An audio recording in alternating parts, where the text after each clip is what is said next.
ఒక విచిత్రమైన సంఘటన చూశాను. భర్త భార్య ఇద్దరు బండి మీద వెళ్ళిపోతుంటే సరిగా ఒక నది దగ్గరికి వచ్చాక, కృష్ణా నది దగ్గరికి, ఏమంటే ఒక సెల్ఫీ తీసుకున్నాం అంది అందట. అరే మా ఆవిడ ఎప్పుడు లేని సెల్ఫీ అడుగుతోంది, సర్లే ఇచ్చేద్దాం. నది దగ్గర నిలబడి బ్రిడ్జ్ దగ్గర ఇద్దరు సెల్ఫీ తీసుకుంటుంటే ఫోన్ అలా కింద పడేసి కాళ్ళు లేపేసింది. నదిలో పడిపోయాడు బిడ్డ. అప్పుడు వెంటనే ఫోన్ తీసి చక్కగా అత్తగారికి మామగారు ఫోన్ చేసింది. ఏమండి ఫోటో తీసుకుందాం అని వచ్చాం. కంగారుగా మళ్ళీ యాక్టింగ్ మిక్స్ చేసి కంగారు అయిపోయిన చచ్చిపోతున్నట్టే పడిపోయి అంటుంది అనమాట. సో వాళ్ళు కూడా నమ్మేశారు, బయలుదేరారు. ఈలోగా జరిగిన వింత సంఘటన ఏంటంటే, ఆ పడిపోయినోడు కింద రాయి పట్టుకుని ఎలా ఆడుతున్నాడు. చాలా మంది చూసి అయ్యో పాపం అని చెప్పి పైకి లాగితే, పడిపోయాడు అనుకున్నోడు కాస్త బయటకు వచ్చి చెప్పాడు ఇది నన్ను తోసేసింది, నేను పడిపోలేదని. ఇప్పుడు చూడండి, మొత్తం లైఫ్ మొత్తం కొలాప్స్ అయిపోయింది కదా. అదే కొట్టుకుపోయి చచ్చిపోయినాడు అనుకోండి, ఎప్పటికీ అమ్మాయి ఎలా ఉంటది? లోకం దృష్టిలో ఎవరు నిర్దోషి. అయ్యే పిచ్చి పనులు తెలియదు అనుకుని చేస్తుంటారు కొంతమంది, ఇలాంటి మెంటల్ పనులు. పెద్దలు కూడా చెప్తారు దాగబట్టి ఇలాంటివి. నిజానికి ఆ భర్తతో ఇబ్బంది ఉంది, నేను మా అమ్మగారింటికి పోతున్నా, నువ్వు నాకు వద్దంటే that is the best option. ఇంక నీతో నేను కాలం గడపలేను, నీలాంటి దుర్మార్గుడితో జీవించలేను,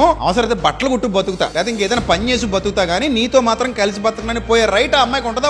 ఉంటది. స్వేచ్ఛాయుత జీవితం అందరికీ ఉంది. సో అలాంటప్పుడు ఈ డెసిషన్ తప్పు. ఈ మధ్య చాలా మంది ఏదో పనులు చేస్తున్నారు. భర్తను చంపేసేవాళ్ళు, భార్యని చంపేసేవాళ్ళు. మొన్న అమ్మాయి ఎవరో హనీమూన్ కని తీసుకెళ్లి అక్కడ చంపేసింది మొగుడిని.